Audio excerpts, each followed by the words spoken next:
ஷேக் சாலிஹ் அல் உசைமின் ரஹிமஹுல்லா சலாசத்துல் உசூலுடைய ஷரஹ் விரிவுரையில் மரணத்திற்கு பிந்திய வாழ்க்கையை நம்ப மறுப்பவருக்கு பதிலே கொடுக்குறாங்க. இறந்த பிறகு எதுவும் வாழ்க்கையில் இல்லை, திரும்ப உயிர் கொடுத்து எழுப்பப்படலாம் மாட்டோம், அதெல்லாம் கட்டுக்கதை அப்படின்னு நினைக்கிறாங்களா இல்லையா? இப்படிப்பட்ட நிராகரிப்பாளர்கள் ஒரு அல்லாஹுவை இல்லை என்று மறுத்தால் மட்டும்தான் காஃபிர்னு இல்லை. இஸ்லாமிய வழக்கத்தில் அல்லாஹ் எதையெல்லாம் நம்பிக்கை கொள்ளும்படி சொல்லியிருக்கானோ அந்த மறைவான விஷயங்களை உண்மை என்று நம்பிக்கை கொள்ளணும். இப்போ மரணத்துக்கு பிறகு ஒரு வாழ்க்கையில் இல்லை, இறந்து விட்டால் அவ்வளோதான் கதை முடிஞ்சிருச்சுன்னு நம்புறது இருக்குது. இது ஒரு குஃபுர். ஏன்னா அல்லாஹும் அல்லாஹ்வுடைய நபியும் சொன்னது பொய்ப்பிக்கிற கொள்கை இது. இந்த கொள்கையை சொல்லக்கூடியவங்களுக்கு பதில் சொல்லணும். அப்போ அதற்கு என்ன ஆதாரங்கள், என்ன பதில் அப்படிங்கிறது தான் இந்த பகுதியில் நம்ம குறிப்பிட்றாங்க. மரணத்திற்கு பிறகு உயிர் கொடுத்து எழுப்பப்படுவது சாத்தியம் இல்லை அப்படின்னு நம்பக்கூடிய காஃபிர்கள், இறை நிராகரிப்பாளர்கள் விஷயத்தில் அப்படி சொல்லக்கூடியவர்களுக்கு பலவிதமான முறையில் நம்ம மறுப்பை அளிக்கலாம்.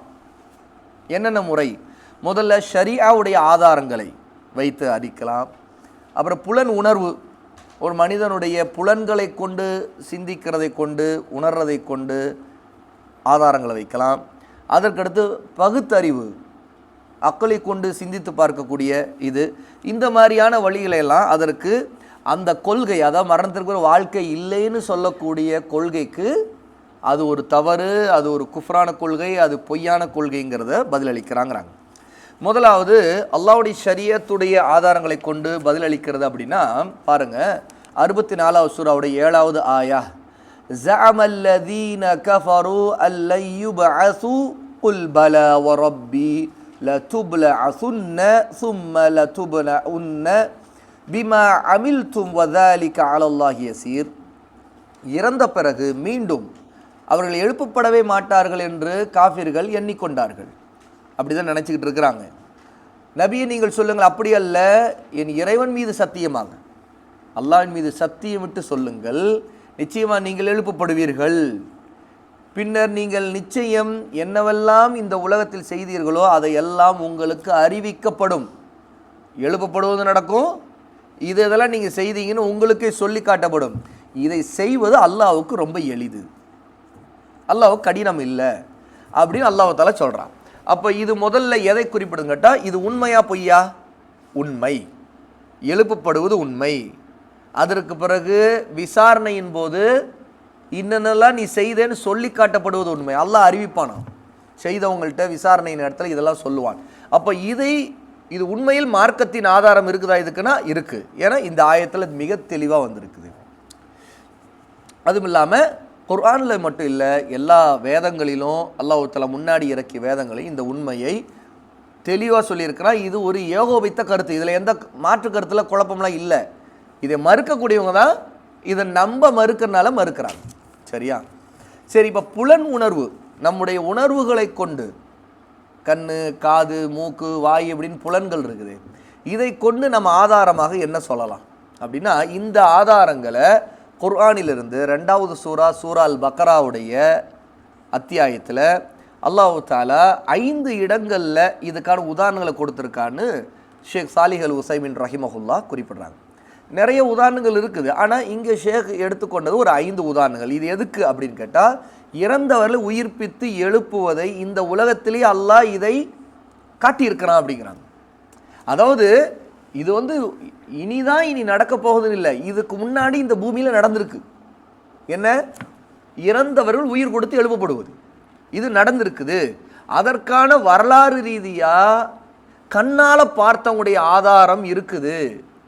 அதை குர்ஆனிலிருந்தும் நாம் நிரூபிக்க முடியும். அதற்கான 5 உதாரணங்களை ஷேக் இங்கே கொண்டு வராங்க. முதலாவது மூசா அலைஹிஸ்ஸலாத்து வஸ்ஸலாம் அவரிடம் அவருடைய சமுதாயத்தார் கேட்டதும் அதற்கு பிறகு நடந்ததும், லன் துமின லக ஹத்தா நரல்லாஹ ஜஹ்ரா.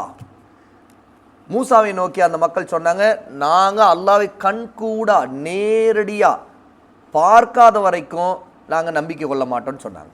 சூரா அல் பக்ரா 2வது சூராவுடைய 55வது ஆயத்து. இப்படி சொன்னபோது அல்லாஹ் அவர்களை மரணிக்க செய்து பின்னர் உயிர் கொடுத்தான். அப்போ நடக்குது, அல்லாஹ் அவர்களுக்கு மரணத்தை கொடுக்குறான். எல்லாம் செத்துட்டாங்க. யார் இந்த மாதிரி சொன்னாங்களோ, அல்லாஹ்வை நாங்கள் நம்பணும், ஈமான் கொள்ளணும்னா கண்ணால் பார்த்தா தான் நம்புவோம், அல்லாஹ்வை காட்டுங்க அப்படின்னு கேட்டாங்க. அல்லாஹ் அவர்களுக்கு தண்டனை இறக்குறான், அவர்கள் எல்லாரும் செத்து போகிறாங்க. இது பனு இஸ்ராயலில் நடந்த சம்பவம்.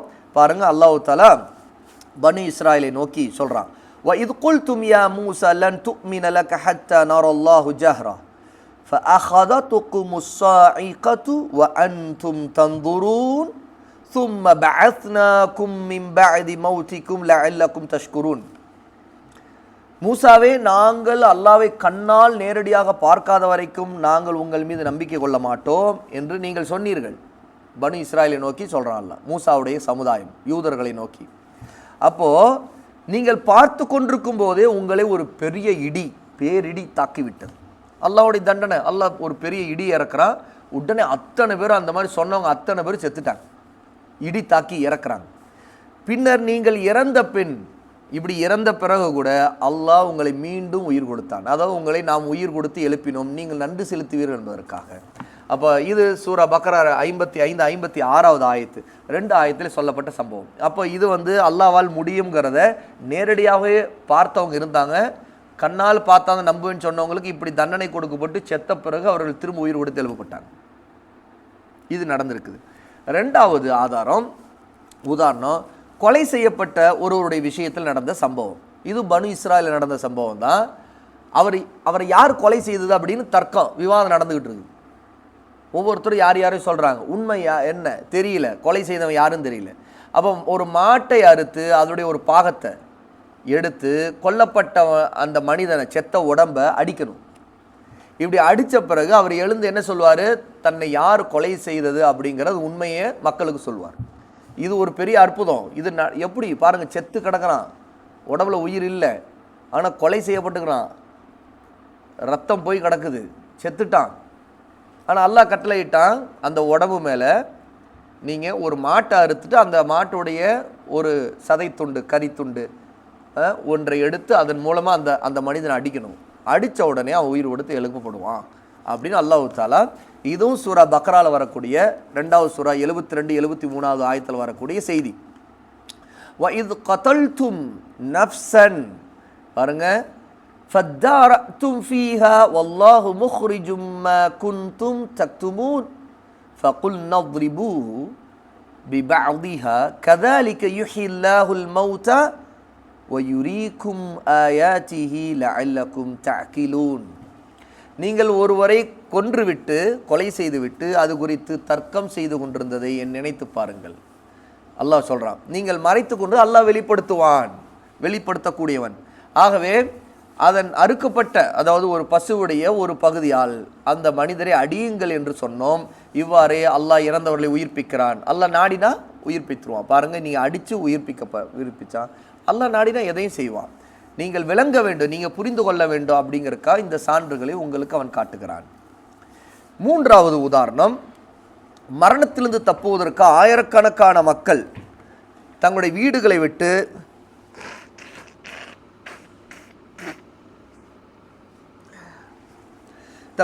விட்டு வெளியேறிய சம்பவம். இது பனு இஸ்ராயல் நடந்த ஒரு சம்பவம் தான். இதையும் அல்லாஹ் தஆலா குர்ஆனில் சூரா பக்ரா 2வது சூரோட 243 ஆயத்தில் குறிப்பிடுறான். அல்லாஹ் அவர்களை மரணிக்க செய்து விடுகிறான். எல்லாம் மரணத்துக்கு தப்பிச்சுக்கிட்டு போகணும், தப்பிச்சிடணும், மரணிச்சிடக்கூடாதுன்னு பயத்தில் போனவங்க. ஆனால் அவங்களுக்கு அல்லாஹ் மரணத்தை கொடுக்குறான். அல்ஹம்துலில்லாஹ்.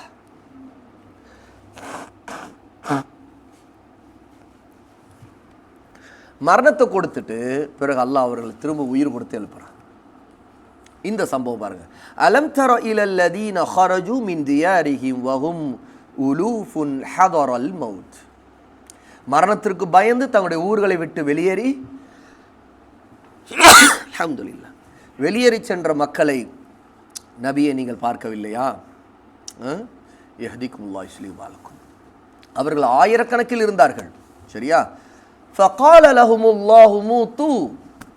அல்லாஹ் அவர்களை நோக்கி சொன்னான், செத்து விடுங்கள். சும்ம அஹ்யாஹும். அதற்கு பிறகு அல்லாஹ், அல்ஹம்துலில்லாஹ், யஹ்திகுமுல்லாஹு யுஸ்லிஹு பாலக்கும், பிறகு அல்லாஹ் அவர்களுக்கு திரும்ப உயிர் கொடுத்து எழுப்பினான். இன்னல்லாஹ லது ஃபத்லின் அலன் நாஸி வலக்கின் அக்ஸரன் நாஸி லா யஷ்குரூன். மனிதர்களை அல்லாஹ் திரும்ப உயிர் கொடுத்து எழுப்பினான். மனிதர்கள் மீது அல்லாஹ் பெரிய கருணை உடையவன். ஆனால் இதை நிறைய பேர் அறிவதில்லை, நன்றி செலுத்துவதில்லை. 243 ஆயத்தில் சொல்கிறாங்க. அப்போ இது ஒரு சம்பவம். 3. 4வது, ஒரு கிராமம் அழிஞ்சு கிடக்குது. அந்த கிராமத்தை கடந்து போகிறார் உசைர் அலைஹிஸ்ஸலாத்து வஸலாம். அவங்களுடைய வாழ்க்கையில் நடந்த சம்பவம்னு சலஃபில் ஒரு கூற்று இருக்குது. இங்கே சொல்லப்படுறது நேரடி அவங்களுடைய பெயரை சொல்லப்படலை இந்த ஆயத்தில். அப்போது அவங்க ஆச்சரியமாக, அல்லாஹ் இந்த கிராமத்தை இப்படி அழிஞ்சு பாலடைஞ்சு மனிதர் ஒரு காலத்தில் வாழ்ந்துருக்கிறாங்க, இப்போ யாருமே இல்லை மனிதர்களே. அப்போ எல்லாம் அழிஞ்சு, கிராமமே அழிஞ்சு போச்சு, யாரும் மனிதர் நடமாட்டம் இல்லை. அந்த கிராமத்தை கடந்து அவர் போகிறார். பார்த்தா ஒரு காலத்தில் எப்படி இருந்த ஊர், செழிப்பாக மனிதர்கள் சந்தோஷமாக வாழ்ந்துக்கிட்டு இருந்த ஊர், பார்த்தா எல்லாம் அழிஞ்சு போயிருக்குது. எல்லாம் அழிச்சிட்டான். இது அல்லாஹ் எப்படி இந்த கிராமத்தை உயிர் கொடுத்து எழுப்பான், இங்கே திரும்ப மனிதர்கள் எப்படி வாழ்வாங்க, மனிதர்கள் அல்லாஹ் உயிர் கொடுத்து எழுப்புவானா, சுப்ஹான் அல்லாஹ் அப்படின்னு அவர் ஆச்சரியமாக இது எப்படி திரும்ப உயிர் கொடுத்து எழுப்பப்படுமான்னு ஆச்சரியமாக பார்க்குறார். அல்லாஹ்வாலே எல்லாமே முடியும். அவருக்கு அல்லாஹ் மீது அந்த நம்பிக்கை உண்டு. ஏன்னா அவரே ஒரு நபி தான், உசைர் அலைஹிஸ்ஸலாத்து வஸலாம். ஆனால் அந்த ஆச்சரியம் அவருக்கு ஏற்பட்டுச்சு. சுப்ஹான் அல்லாஹ், எப்படி இந்த மனிதர்களை அல்லாஹ் திரும்ப உயிர் கொடுத்து கிராமத்தை உயிர் கொடுத்து எழுப்புவான், மனிதர்கள் ஒரு நாள் எல்லாரையும் உயிர் கொடுத்து எழுப்புவான் இல்லையா அப்படின்னு. அப்போது அல்லாஹ் என்ன செய்தான், அந்த மனிதரை 100 ஆண்டுகள் அவர் இறந்து விடும் நிலையில் அல்லாஹ் ஆக்கிட்டான். அதே கிராமத்தில் அவர் கடந்து போடுற அந்த நேரத்திலேயே. இது பற்றி அல்லாஹ் தஆலா அதே சூரா பக்ரா 2வது சூராவோட 259 ஆயத்தில் சொல்கிறான். அவ் கல்லதி மர்ர அலா கரியத்தின் வஹிய ஹாவியத்துன் அலா உரூஷிஹா. ஒரு கிராமத்தை கடந்து போனவரை பற்றிய இந்த செய்தியை நீங்கள் அறிவீர்களா? அந்த ஊர் அடியோடு வீழ்ந்து கிடந்தது, மொத்தமாக முடிஞ்சிருச்சு. கால, அந்த மனிதர் அதை பார்த்துட்டு, அன்ன யுஹ்யி ஹாதிஹில்லாஹு பஅத மௌதிஹா ஃபஅமாதஹு அல்லாஹு 100 ஆமின். அவர் இந்த அழிந்த ஊர், இது அல்லாஹ் இதுக்கு பிறகு எப்படி உயிர் கொடுத்து எழுப்புவான் அப்படின்னு அவர் நினைக்கிறார். அவர் வாயிலிருந்து அந்த வார்த்தை வருது, அப்படி நினைக்கிறார். உடனே அல்லாஹ் அவரை 100 ஆண்டுகள் இறந்து விடும்படி செய்துட்டான். ஃபஅமாதஹு, அவரை சாகடிச்சிட்டான் அல்லாஹ். அதாவது அவருடைய உயிரை பறிச்சிட்டான். ரூஹ் இப்போ இல்லை, உடம்பு இறந்த உடம்பாக தான் இருக்குது அதே இடத்துல. இப்போ என்ன ஆகுது, சும்ம பஅஸஹு, அதற்கு பிறகு அல்லாஹ் உயிர் விட திரும்ப எழுப்பினான் 100 வருடங்கள் முடிந்த பிறகு. கால கம் லபிஸ்ட், எத்தனை வருஷங்க நீங்கள் இப்படி இருந்தீங்க, எவ்வளோ காலம் இருந்தீங்க அப்படின்ட்டு அல்லாஹ் தஆலா அந்த மனிதரை வந்து கேட்குறான், எவ்வளோ நாளை இப்படி கழித்தீர்கள் அப்படின்னு. கால லபிஸ்து யௌமன் அவ் பஅத யௌம். அவர் நினச்சிக்கிட்டாரு கொஞ்ச நேரம் தூங்கி இருந்திருக்கிறோம் அப்படின்னு.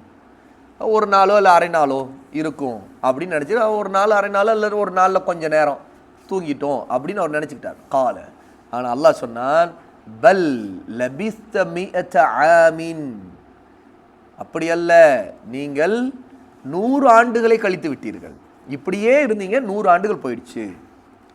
ஃபன்துர் இலா துஆமிக வ ஷராபிக, பாருங்க உங்களுடைய உணவையும் உங்களுடைய குடிப்பையும் பாருங்கள்.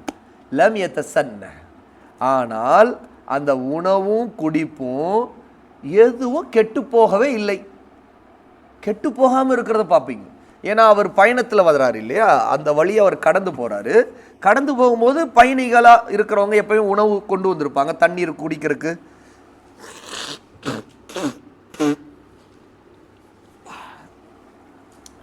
உணவும் தண்ணீரும் இல்லாமல் பயணம் செய்ய முடியாது இல்லையா.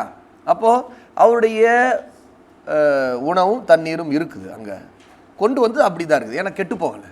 அப்போ அவர் அதுக்கு உணவும் தண்ணீர் பார்த்தா, ஒரு உணவு கெட்டு போகிறதுக்கு இவ்வளோ காலம் தேவைப்படுன்னு இருக்கு இல்லையா, தண்ணீர் இவ்வளோ காலத்தில் கெட்டு போயிடும்ன்றிருக்கு. அப்போ உணவும் தண்ணீரையும் பார்த்தா அவர் நினைக்கிற மாதிரி ஏதோ அரை நாளோ கொஞ்சம் நேரமோ தூங்கி இருந்த மாதிரி தான் தெரியும், சரியா. அப்போ அந்த உணவு தண்ணீர் அப்படி தான் இருக்குது, நல்லா இருக்குது, கெட்டு போகலை. ஆனால் என்ன நடக்குது, இது இந்த பக்கம்னா அந்த பக்கம் அல்லாஹ் தஆலா சொல்கிறான், வந்தூர் இலா ஹிமாரிக், நீங்கள் வந்தீங்களே அந்த உங்களுடைய கழுதையை பாருங்கள். கழுதையே காணோம், எங்கே இருந்தால் தானே அது, அதனுடைய கதை எப்போ முடிஞ்சிருச்சு. அவருடைய கழுதை பாருங்கள். வலினஜஅலக ஆயத்தல் லின்னாசி, அதை மனிதர்களுக்கு ஒரு அத்தாட்சியாக ஆதாரமாக நாம் ஆக்கிவிட்டோம். ஏன்னா அது இறந்து எலும்பு கூடுகளாகி எல்லாம் அழிந்து மக்கி போன நிலையில் அது இருக்குது. வந்தூர் இலல் இதாமி கைஃப நுன்ஷிசுஹா சும்ம நக்ஸுஹா லஹ்ம, فَلَمَّا تَبَيَّنَ لَهُ قَالَ أَعْلَمُ أَنَّ اللَّهَ عَلَى كُلِّ شَيْءٍ قَدِيرٌ. அந்த கழுதையை பார்த்தா அந்த கழுதை எலும்புகள் எல்லாம் குவிக்கப்பட்ட நிலையில் இருக்குது. அல்லாஹ் அதற்கடுத்து சொல்லுகிறான், அந்த எலும்புகளை எப்படி நாம் ஒன்று திரட்டுகிறோம், எல்லாம் அங்கங்கே கிடக்குது, அது எப்படி ஒன்று திரட்டி ஒரு முழு கழுதையாக இருக்குது, அதற்கு பிறகு அந்த எலும்புகள் மேலே எப்படி மாமிசத்தை அந்த இறைச்சி தசை எல்லாம் ஏற்படுத்தி அதெல்லாம் எப்படி கொண்டு வரோம் என்பதை நீங்கள் பாருங்கள். அல்லாஹ் தஆலா அந்த நபிக்கு அறிவிக்கிறான். அந்த நபி கண் கூட பார்க்குறாங்க. உடனே இதை பார்த்தோன்னே சுப்ஹானல்லாஹ், அவர் பார்க்குறாரு, கண்ணுக்கு முன்னாடி எலும்பு கூட இருந்த அப்படி உயிர்ப்பிக்கப்படுது அந்த கழுதை. அவருடைய கழுதை திரும்ப வந்துடுச்சு, ரெடி. இவர் திரும்ப அதில் தான் போக போகிறார். இப்போ பயணம் எப்படி இருக்கும்? அப்போது அதை பார்த்தோன்னே சொல்ல, அல்லாஹு தாலா எல்லா பொருள்கள் மீது ஆற்றல் உடையவன் என்பதை நான் அறிகிறேன் அப்படின்னு சொல்லிட்டு அவர் சொல்கிறார். இது சூரத்துல் பக்ரால 259வது ஆயத்தில் அல்லாஹ் சொல்கிற செய்தி. அப்போ இந்த உதாரணம், 4வது உதாரணம், புலன் உணர்வுக்கு கண்ணால் பார்க்குற ஆதாரங்களா வரலாறுல இருந்திருக்கு.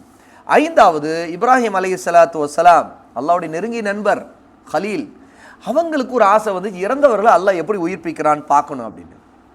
இந்த ஆசையில் அல்லாஹ்விடமே அவங்க வாய் திறந்து கேட்டாங்க, யா அல்லாஹ் நீ எப்படி உயிர்ப்பிக்கிறேன்னு நான் பார்க்க ஆசைப்பட்றேன். ஆனால் அல்லாஹ் அவங்கள்ட்ட கேட்டால் இன்னும் நம்பிக்கை இல்லையா என்ன? அல்லாஹ்வுக்கு எல்லாம் தெரியும், இப்ராஹிம் அப்படிப்பட்டவர் இல்லை.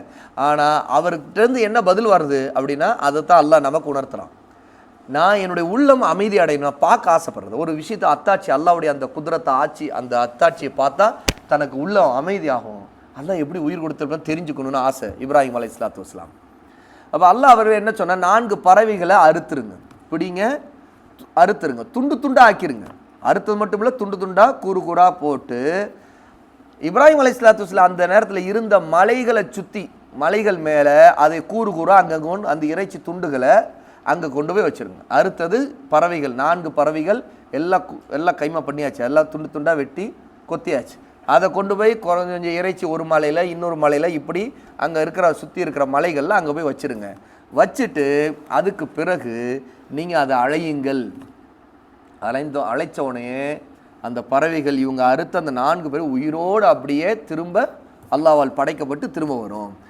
இது கால இப்ராஹிம் ரப்பி அரினி கைஃப துஹில் மௌதா, இப்ராஹிம் என் இறைவனே இறந்தவர்களை எப்படி உயிர்ப்பிக்கிறாய் என்பதை எனக்கு காட்டுவாயாக என்று கேட்டாங்க. கால அவலம் துக்மின், நீங்கள் நம்பிக்கை கொள்ளவில்லையா அப்படின்னு கேட்குறான் அல்லாஹ். கால பலா, அப்படியல்ல, ஏன் நான் நம்பிக்கை கொள்ளவில்லை, வலக்கின் லியத்மஇன்ன கல்பி, என்னுடைய கல்புக்கு, என்னுடைய இதயத்துக்கு அமைதி, ஒரு நிம்மதி, அதில் அதை பார்க்கும்போது ஒரு திருப்தி கிடைக்க வேண்டும் என்பதற்காக கேட்குறேன். கால ஃபஹுத் அர்பஅத்தன் மினத் தைரி, 4 பறவைகளை நீங்கள் பிடியுங்கள். ஃபசுர்ஹுன்ன இலைக ثم اجعل على كل جبل منهن جزءا ثم ادعهن يأتينك سعيا واعلم أن الله عزيز حكيم. அதை பிடித்து நீங்கள் அதை வெட்டி துண்டு துண்டாக ஆக்கி அதை நீங்கள் என்ன செய்யுங்க, ஒவ்வொரு பகுதியில் ஒவ்வொரு மலையின் மீது நீங்கள் அதை வைத்து விடுங்கள். பிறகு அதை அழையுங்கள், அவை உங்களிடம் பறந்து வரும். அல்லாஹ் மிகைத்தவன், ஞானமிக்கவன் என்பதை நீங்கள் அறிந்து கொள்வீர்கள் என்று அல்லாஹ் தஆலா சொன்னால் இது அப்படியே நடந்துச்சு. அப்போ இந்த 5 உதாரணங்களும் உண்மையிலே நடைபெற்ற விஷயங்கள். அப்போ இதுவரை நடக்காத ஒன்று இனிமேல் நடக்குவதில்லை. அல்லாஹ் தான் நாடி எதை உயிர் கொடுத்து எழுப்பியிருக்கிறான் அப்படிங்கிறது. இதெல்லாம் இறந்தவர்கள் மனிதர்களாக இருந்திருக்கிறாங்க, கழுதையாக இருந்திருக்குது, பறவைகளாக இருந்திருக்குது. பாருங்கள் எத்தனை வகையான உதாரணம் இருக்குதா இல்லை? இதில் மனிதர்களும் அல்லாஹ் தான் உயிர்ப்பித்து காட்டியிருக்கிறான். நபிமார்கள் பார்க்கும் விதமாக கழுதை உயிர்ப்பிக்கப்பட்டிருக்குது, இப்ராஹிம் பார்க்கும் விதமாக பறவைகள் உயிர்ப்பிக்கப்பட்டிருக்குது. இதெல்லாம் கண்கூட பார்த்துருக்குறாங்க. அதுமாதிரி ஈசா அலைஹிஸ்ஸலாத்து வஸ்ஸலாம் காலத்தில் நடந்த விஷயங்கள். ஈசா அலைஹிஸ்ஸலாமுக்கு அல்லாஹ் தஆலா அந்த அனுமதி கொடுத்தான், இறந்தவர்களை அவங்க உயிர்ப்பித்து காட்டுவாங்க. அல்லாஹ்வுடைய நாட்டப்படி அது நடக்கும். இறந்த மனிதர் கல்லறையில் இருப்பார், கட்டி எல்லாம் அடக்கம் பண்ணியிருப்பாங்க. ஈசா அலைஹிஸ்ஸலாத்து வஸ்ஸலாம் கூப்பிடுவாங்க, இறந்தவர் உயிர் பெற்று வருவார். ஏன்னா அல்லாஹ்வுடைய நாட்டப்படி வருவார். வெளியே அவருடைய கஃபன் துணியெல்லாம் கழட்டி போடுவார். கட்டு போட்டிருக்கிறதுல எல்லாம் கட்டு போட்டு அவர் இறந்தவர் மௌத்தா போய் அடக்கம் பண்ணியிருப்பாங்க, ஆனால் கஃபன் துணி கழட்டி போட்டுட்டு நிற்பார். இது எப்படி இருக்கு? இது இங்கே ஷேக் உசைமின் குறிப்பிடலை. இது சூரத்துல் பக்ரால மட்டும் குறிப்பிட்டிருக்காங்க. அதனால தான் 5 உதாரணத்தை சூரத்துல் பக்ரால மட்டும் காட்டியிருக்கிறாங்க. சரியா? அப்போ இதெல்லாம் புலன் உணர்வுக்கு ஆதாரங்கள். இறந்தவர்களை உயிர்ப்பிப்பு சாத்தி என்பதை அறிவிக்குது இதெல்லாம் அப்படிங்கிறதுக்கு ஆதாரம். இப்போ இதெல்லாம் பகுத்தறிவு, சிந்திச்சு பார்த்தா அறிவார்ந்த வாதத்தை வைத்து, இது வரலாறு ரீதியானவை, இதெல்லாம் ஒருத்தர் நம்பாவிட்டால் கூட பகுத்தறிவுக்கான ஆதாரங்களையும் வைக்க முடியும். அதில் 2 கோணத்தை ஷேக் உசைமின் ரஹிமஹுல்லா குறிப்பிடுறாங்க. முதல் கோணம், ஒரு பார்வை என்னன்னு கேட்டால், அல்லாஹ் வானங்களையும் பூமியும் படைத்திருக்கிறான், அவன் தான் அனைத்தையும் படைத்தவன், முதலாக அவன் தான் படைத்திருக்கிறான் இல்லையா, ஏன் அவனால் திரும்ப படைக்க முடியாது? நிச்சயமாக முடியும் தானே, அதில் யாரும் மறுக்க முடியாது. அப்போ முதலில் படைத்தவனால் திரும்ப படைக்க முடியுங்கிறது சரியான வாதம். இது இல்லை முதல்ல மட்டும்தான் படைக்க முடியும் அப்புறம் படைக்க முடியாதுன்னு சொன்னால் அவன் தான் முட்டாள். ஏன் அவன் அறிவு இழந்தன, படைக்க முடிந்தவனால் திரும்ப படைக்க முடியாதுன்னு எப்படி சொல்கிற? அவன் தான் படைப்பாளன், அவன் எத்தனை தடவை திரும்ப படைப்பானு. அப்போ இந்த வாதம் யாரெல்லாம் தங்களுடைய அறிவை கொண்டு வாதம் செய்யறான், அந்த அறிவாலேயே அவங்களுக்கு அடியை கொடுக்க முடியும். அவங்க மறுத்தார்கள் என்றால் இதை அவங்க மறுக்கவே முடியாது. ஏன்னு கேட்டால் அவங்களே முட்டாளாக்குவாங்க. முதல்ல அதனால தான் நாத்திகர்கள் இதெல்லாம் படைக்கப்பட்டதே இல்லைன்னு மறுக்க ஆரம்பிக்கிறாங்க. புரியுதா? இதெல்லாம் தானா வந்தது அப்படிங்க. அப்போ அங்கே அவங்க மாட்டிக்கிறாங்க. தானா எப்படி வரும்னு கேள்விக்கு அங்கே சிக்கிக்கிறாங்க. தானா ஒன்றுமே வராது. அது இன்னும் முட்டாள்தனமானது. அதாவது ஒருத்தன் படைக்கிறது இறைவன் தான் படைத்தான், திரும்ப படைக்க மாட்டான்னு சொன்னால் அந்த முட்டாள்தனத்தை விட ஒரு மோசமானது என்னன்னு கேட்டால், இது எதுவுமே படைக்கப்பட்டதில்லை தானா வந்ததுன்னு சொல்கிறது. அப்போ நாத்திகர்கள் முதலில் படைத்தவன் அல்லாஹ் தான், ஒரு இறைவன் தான் படைத்திருக்காங்கிற அந்த வாதத்தை மறுக்கிறதுக்காக, ஏன்னா இதை மறுக்கிறதுக்காக அதை மறுக்கிறாங்க. ஏன்னா திரும்ப அவனால் படைக்க முடியுங்கிற வாதத்தை நாம் வைக்கும்போது முதலில் படைத்ததை ஆதாரம் வைக்கிறோம்ல, அந்த முதலில் படைத்ததை மறுத்தரலாமேன்னு சொல்லிட்டு அவங்க மறுக்கும் போது அதை விட ஒரு முட்டாள்தனத்தில் போய் மாற்றாங்க. எங்க தானா வந்தது அப்படின்னு. அது எப்படி தானா ஒன்று வரும் அப்படிங்கிறதுக்கு அவங்கள்ட்ட பதில் இல்லை. இப்போ படைப்பாளன் ஒருவனால் எத்தனை தடவை படைக்க முடியும் அப்படின்னா, படைப்பாளன்கிறவன் அவன் தான் அனைத்துக்கும் அதிகாரம் உள்ள ஆற்றல் மிக்கவன், அவனால் படைக்க முடியுங்கிறது அறிவை ஏற்றுக்குது. இது அறிவு புரியுதா இல்லையா? ஆனால் தானா வருங்கிறது எந்த அறிவு ஏற்றுக்கும்? அப்போ இந்த கோணத்தின்படி முதல்ல இதுக்கான ஒரு பதில், பகுத்தறிவு வாதத்தை நம்ம சரியான பதிலை முன்வைக்கலாம். அறிவை கொண்டு வாதம் செய்கிறவன் அது அவன் அறிவு இல்லாத வாதம் செய்கிறாங்கிறதுக்கு இது ஒரு ஆதாரம். பாருங்க, வஹுவல்லதி யப்தஉல் ஹல்க சும்ம யுஈதுஹு வஹுவ அஹ்வனு அலைஹி. அவனே முதல் முறையாக படைக்கின்றான், பிறகு அவனை மறுமுறையும் படைப்பான். இது அவனுக்கு மிகவும் எளிது. 30வது சூரா ரூமுடைய 27வது ஆயத்து. இன்னொரு ஆயத்தில் அல்லாஹ் கமா பதனா அவ்வல ஹல்கின் நுஈதுஹு வஅதன் அலைனா இன்னா குன்னா ஃபாயிலின். நாம் முதலில் எவ்வாறு படைக்க தொடங்கினோமோ அப்படித்தான் நாம் மீண்டும் படைத்து விடுவோம். இது நம்முடைய பொறுப்பில் உள்ள ஒரு வாக்குறுதி. நிச்சயமாக நம்ம சொல்றதை செய்துருவோம், அதில் நிறைவேற்றி தீர்வோம் என்று அல்லாஹ் தஆலா சூரா அல் அன்பியா 21வது சூராவுடைய 104வது ஆயத்திலையும் சொல்றாங்க. இன்னொரு ஆயத்தை பாருங்க, ஷேக் குறிப்பிடுறாங்க, சூரா யாசின் 36வது சூராவுடைய 79வது ஆயத்தில் அல்லாஹ் தஆலா சொல்கிறான், குல் யுஹியல்லதி அன்ஷஅ அவ்வல மர்ரா வஹுவ பிகுல்லி ஹல்கின் அலீம். நபியே சொல்லுங்கள், முதல் தடவை இதை யார் படைத்தானோ அவனே இதை உயிர்ப்பிப்பான், அவன் ஒவ்வொரு படைப்பையும் நன்கறிந்தவனாக இருக்கின்றான். அப்போ இந்த ஆதாரங்கள்லாம் முதல் கோணம், அறிவை கொண்டு வாதம் செய்து சரியான அறிவார்ந்த வாதத்தால் பகுத்தறிவால் நாம் முறியடிக்கலாம். ரெண்டாவது, புல் பூண்டு தாவரங்கள் இப்படி எத்தனையோ இந்த பூமியில் விளையுது. அந்த பூமி முதல்ல வறண்டு போய் ஒன்றுமே இல்லாமல் காய்ந்து கிடக்குது.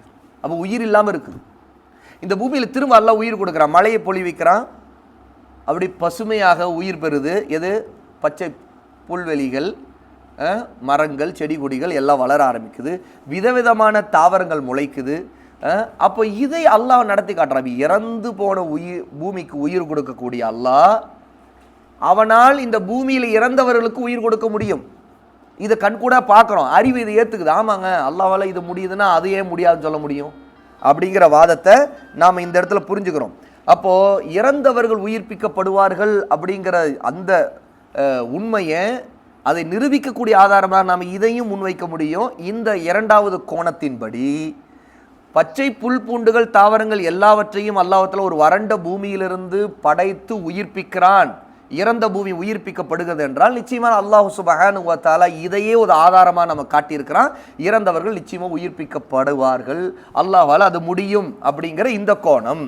அப்போ அல்லாஹ் தஆலா இந்த ஆயத்திலிருந்து இந்த ஒரு தெளிவான ஆதாரத்தை முன்வைத்திருக்க. அதில் 2 விதமான ஷேக் சாலிஹ் அல் உசைமின் ரஹிமகுல்லா 2 விதமான ஆயாத்துகளை இங்கே கொடுக்குறாங்க. முதல்ல 41வது சூராவுடைய 39வது ஆயா. ஒமின் ஆயாத்திஹி அன்னக தரல் அர்த خاشعة فإذا أنزلنا عليها الماء اهتزت وربت إن الذي أحياها لمحيي الموتى إنه على كل شيء قدير. அவனுடைய சான்றுகளில் ஆதாரங்களில் இதுவும் உள்ளது. பூமி வறண்டு காய்ந்து கிடப்பதை நீங்கள் பார்க்கிறீர்கள். அதில் நம் மழையை பொழிந்தவுடன் அது சட்டென்று தளிர்த்து தழைத்தோங்கு துளிர்த்து விடுகிறது. இறந்து போன இந்த பூமிக்கு அவன் உயிர் கொடுத்தான், அவனை இறந்தவர்களை உயிர் கொடுப்பான். இது ஒரு பெரிய ஆதாரம் தான். தின்னும் அவன் அனைத்தின் மீது பேராற்றல் உடையவன். 41வது சூராவுடைய 39வது ஆயத்து.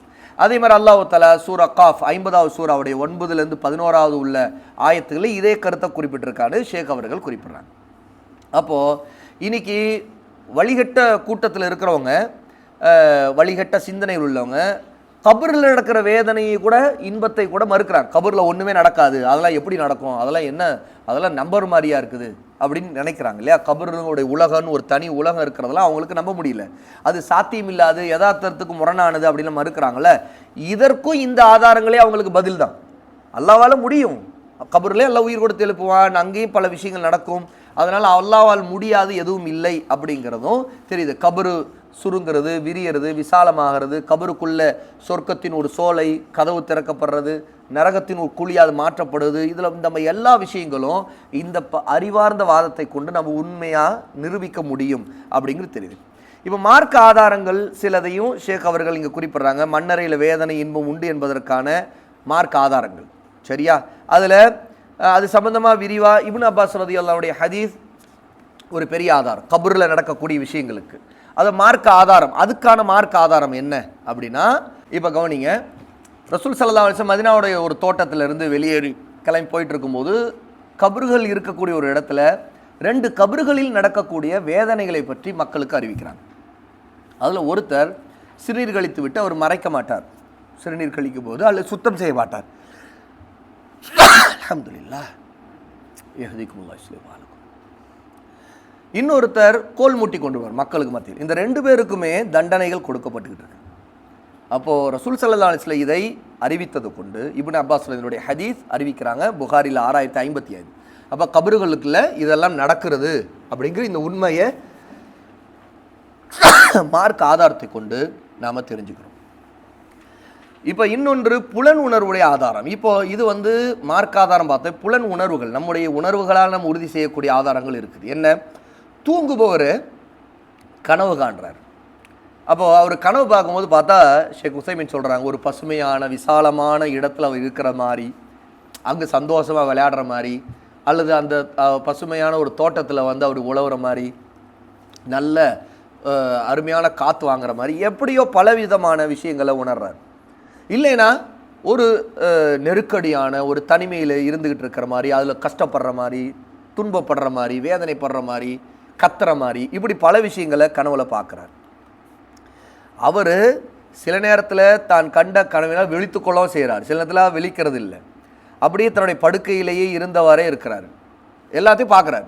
சில விழிச்சிட்டா கலைஞ்சிரும், இல்லாட்டி அப்படியே அவர் கண்டினியூ பண்ணிட்டு இருக்கார். ரொம்ப நேரம் கனவு காத்துக்கிட்டு இருக்கார், அவரு தூங்கிட்டு இருந்தார் பார்க்குறத நம்ம பார்ப்போம். அவருக்கு எல்லாம் ஒரு தனி உலகத்தில் வாழ்ந்துக்கிட்டு இருக்கார். அவர் எல்லாத்தையும் கனவுல தெரியுது அவருக்கு. அப்போ தூக்கம் ஒரு வகையில் மரணத்திற்கு ஒப்பானது தான். அல்லாஹ் தஆலா இந்த விஷயத்தில் இப்படி செய்கிறான். அப்போ இது புலனால நம்ம உணர்றோம், இதெல்லாம் விழிச்ச பிறகு தெரியுது ஒரு எல்லாம் கனவா அப்படின்னு, சரியா? அல்லாஹ் யதவஃபல் அன்ஃபுஸ ஹீன மௌத்திஹா வல்லதி லம் தமுத் ஃபீ மனாமிஹா ஃபயும்சிகு அல்லதி கதா அலைஹல் மௌத வயுர்சிலுல் உக்ரா இலா அஜலின் முஸம்மா. அல்லாஹ் மரணத்தின் போது உயிர்களை கைப்பற்றுகிறான், மரணிக்காத உயிர்களை தூக்கத்தின் போது கைப்பற்றுகிறான். பிறகு எவர்களின் மீது மரணத்தை விதித்து விட்டானோ அவர்களுடைய உயிரை தடுத்து வைத்துக் கொள்கிறான். அதாவது யாருக்கு மரணம்னா அவங்க அவ்வளோதான், அதோட மௌத்தாயிடுவாங்க. யாருக்கு அல்லாஹ் திரும்ப உயிர்களை கொடுக்குறானோ அவங்க ஒரு குறிப்பிட்ட காலம் வரை, குறிப்பிட்ட தவணை வரைக்கும் அல்லாஹ் தஆலா அவங்கள திரும்ப ஒப்படைச்சிடறான், பூமியிலே இருக்கிறாங்க. அதாவது அவங்க திருப்பி அந்த உயிர்களை அனுப்பி விடுகிறான். சூரா ஜுமர் 39வது சூரா 42வது ஆயா. அப்போ இது கபரில் நடக்கிற விஷயங்களுக்கு புலனுணர்வு ஆதாரம். இன்னொரு ஆதாரத்தை ஷேக் குறிப்பிடுறாங்க, பகுத்தறிவின் ஆதாரம். தூங்கி கொண்டிருக்கும் ஒரு மனிதன் யதார்த்தத்துக்கு ஒத்து வரக்கூடிய உண்மையான கனவை காண்கிறான். சிலவர் நபி அவர்களை அவரது உண்மையான தோற்றத்தை பார்க்கிறான். இதுவும் தூக்கத்தில் சாத்தியம். அல்லாஹ் நாடினா ஒருவருடைய கனவுல ரசூல்லாவே பார்க்கலாம். ரசூலுடைய அங்க அடையாளங்களை நம்ம ஏற்கனவே இல்மு இருந்துச்சுன்னா அதை வைத்து நம்ம உறுதி செய்யலாம், இது ரசூல்லா தான் அப்படின்னு. சரியா? ஆனால் இதை கொண்டு நம்ம பெருமை அடித்து வெளியில் மக்கள்கிட்ட காட்டிக்கிட்டு பெருசாக பேசி அதன் மூலமாக ஷரியத்தை புதுசாக எதுவும் மாற்ற வராது. அது ஷரியத்துக்கு முரணானது. ரசூல்லாவின் பேரால் நாம் நம்புகிறோம் அப்படின்னாவே அது ஷரியத்துக்கு எதிரானது. அது ரசூல்லா இல்லை, ஷைத்தான் தான் அந்த மாதிரி சொல்லியிருக்காங்க. உண்மையாகவே ரசூல்லாவை கனவுல காணக்கூடியவர் அந்த பகுத்தறிவான ஆதாரத்தை அறியறதுக்கு என்ன வழி அப்படின்னா, யார் நபி ஸல்லல்லாஹு அலைஹி வஸல்லம் அவர்களே அவரது உண்மையான தோற்றத்தை கண்டாரோ அவர் ரசூலுல்லாவை தான் கண்டார், உண்மையாக அவர்களை தான் கண்டார். ஆனாலும் அவர் தனது அறையில் தன்னுடைய படுக்கையில் தான் தான் கண்ட காட்சியை விட்டு தூரமாக தான் இருக்கார். ரசூல்லாவை விட்டு தூரமாக தான் இருக்கார். ரசூல்லாவுக்கு அவங்களுக்கு பக்கத்தில் யாரும் இல்லை, அவரோட இவர் இல்லை.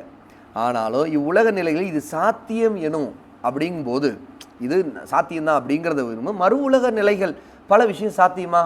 அல்லாஹ்வால் ஆக்க முடியாதா? செய்ய முடியும். அல்லாஹ் எதை சொன்னாலும் அது உண்மைதான் நம்பி ஆகணும். ரசூல்லாவை நம்ம கனவுல கண்டோம் நாங்கள் உறுதிப்படுத்துறது எப்படி?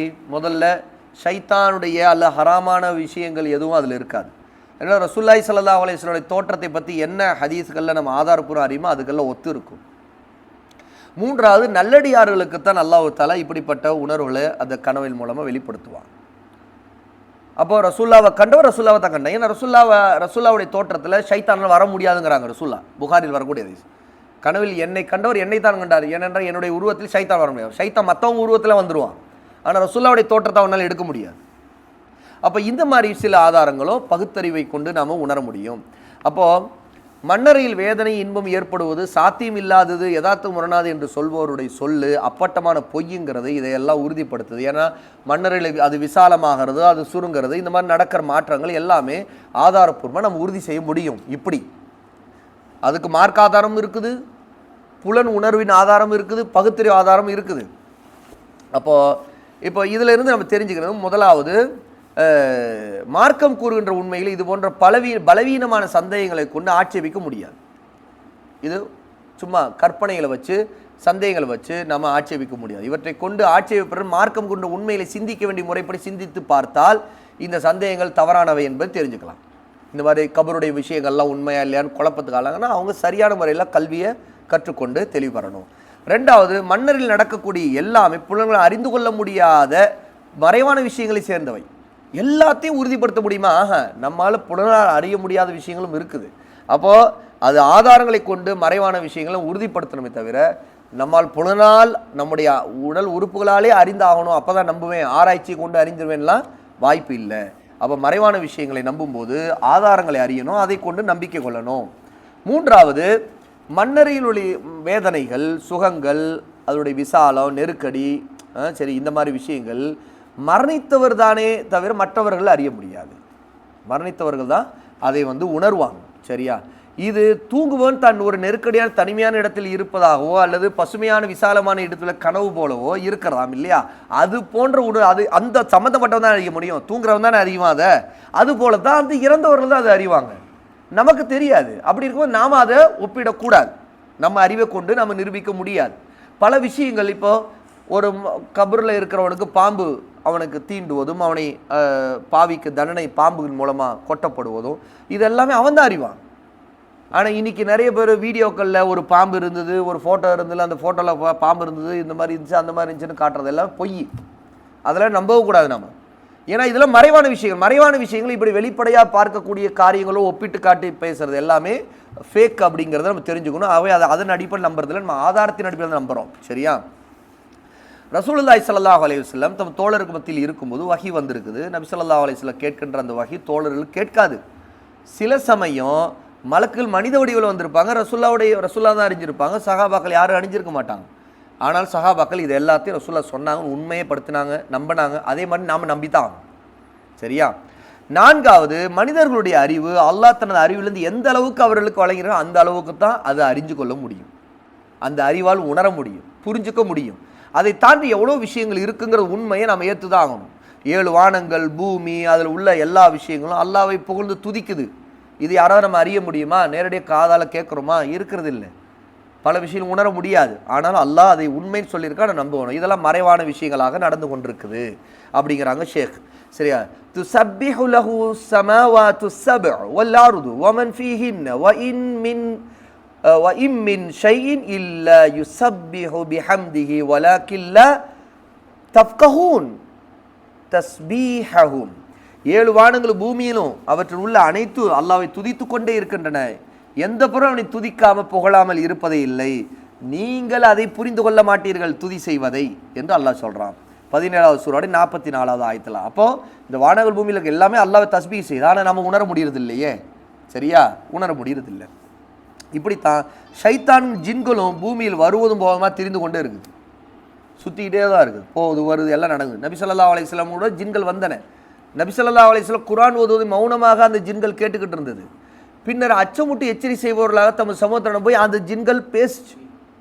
இது எல்லாமே ரசூலுல்லாவுக்கு மறைவானதா, கண்களுக்கு மறைவானதாக இருந்த நேரத்தில் அல்லாஹ் தஆலா வஹீன் மூலமாக அறிவித்து ரசூலுல்லாவுக்கு அதை உணர்த்தினா அப்படிங்கிற ஆதாரத்தையும் கொடுத்து, இது எல்லாமே நடந்து கொண்டிருக்கிற விஷயங்கள். பல விஷயங்கள் நம்மால் அறிய முடியாததாக இருக்கும். ஆகவே நம்முடைய அறிவை கொண்டு மட்டுமே நாம் ஒரு விஷயத்தை ஏற்கவோ மறுக்கவோ கூடாது, ஆதாரத்தை கொண்டு நம் நம்பிக்கை கொள்ள வேண்டும் அப்படிங்கிறத ஷேக் அவர்கள் இந்த செய்திகள் மூலமாக நமக்கு உணர்த்துறாங்க. சூரா அல் ஆராஃப் 7வது சூரா 27 ஆயத்தை இதுக்கு ஆதாரம் கொடுக்குற. யா பனி ஆதம் லா யஃப்தினன்னகுமு ஷைத்தான் கமா அஹ்ரஜ அபவைக்கும் மினல் ஜன்னah.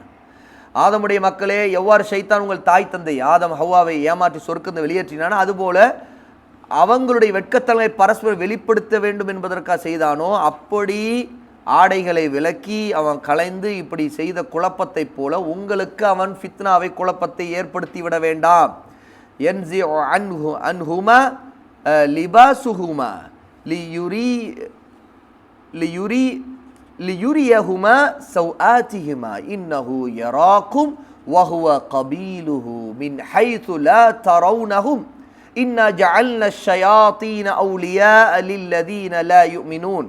நிச்சயமா அவனும் அவனுடைய இனத்தாரும், அதோ கூட்டமும் ஷைத்தானுடைய கூட்டமும், சரிங்களா, அவர்களை நீங்கள் காண முடியாமல் இருக்கிறீர்கள், உங்களை பார்த்து கொண்டே இருக்கிறார்கள். ஏன்னா ஷைத்தான்கள் நம்ம ஜின்கள்லாம் நம்மை சுற்றி சுற்றி நம்மை பார்க்குறாங்களாம், ஆனால் நீங்கள் தான் அவங்கள பார்க்க முடியறதில்ல அப்படின்னு சொல்லிட்டு அல்லாஹ் தஆலா சொல்கிறான். நிச்சயமா காஃபிர்களுக்கு, நம்பிக்கை கொள்ளாதவர்களுக்கு இந்த ஷைத்தான்களைத்தான் நான் நண்பர்களாக ஆக்கி விடுகிறோம். சரியா அப்படின்னு சொல்கிறான். அப்போ மனிதர்கள் எல்லாவற்றையும் அறிய முடியாதவர்களாக இருக்கும்போது மறைவான விஷயங்கள் விஷயத்தில் ஆதாரங்களை கொண்டு, நிறுவனமானவற்றை கொண்டு உறுதி செய்யணும். தாங்கள் அறிந்ததை ஆதாரங்களை கொண்டு உறுதிப்படுத்திடணும், மறுக்கக்கூடாது அப்படின்னு ஷேக் அவர்கள் இந்த பாடத்தில் சொல்கிறாங்க.